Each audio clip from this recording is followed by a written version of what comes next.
Magandang buhay sa ating lahat. Nais ko pong ibahagi sa inyo ang napakagandang umaga po nang kami po ay lumabas sa aming trabaho. By the way, night shift po ang aming trabaho at umaga na po kami nakakauwi. Napakaganda po ng ulap at sabi ko nga sa aking dalawang kasama, since na nagpapahatid po sila sa kanilang tahanan sa gawing north, southeast at southwest po, pakibidyohan niyo naman. At habang ako ay nagdadrive, namamangha din po sila sa kulay ng ulap. Damang-dama mo talaga ang kagandahan ng ulap ng ganitong umaga.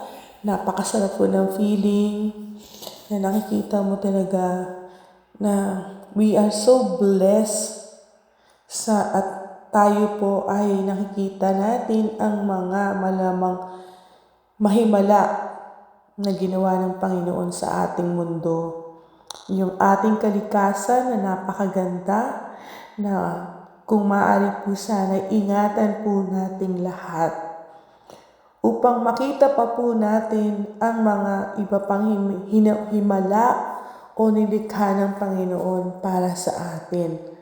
Kaya yan, habang ako nagdadrive, palapit na po sa tahanan ng aking kasamahan, nag-ikot pa rin po kami ng isa kong kasama na at patuloy po niyang kinunan ng video. Habang po kami nagdadrive, ayan, binabaybayan po namin hanggang sa, sabi ko, tara doon tayo dumaan sa highway para makita pa natin at malibot pa natin yung kagandahan ng ulap. Napakasarap po talaga ng feeling kapag po yung nakikita niyo po na ito yung nilikha ng Panginoon sa atin na dapat until now ay ating iniingatan po. O diba? At kung makikita niyo yan, mabagal lang po ako mag-drive habang kinukuhanan po niya ng video. Ang sarap-sarap po talaga ng feeling, nakaka-bless po talaga.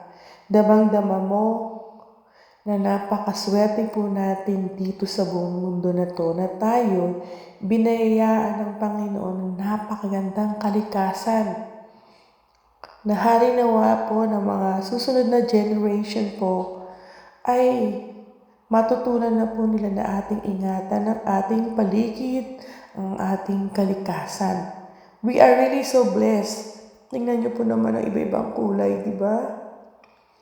Napakaganda po. At ako'y nagpapasalamat sa ating Panginoon at ako po ay nakaka-witness ng ganitong kagandahan ng ating mundo.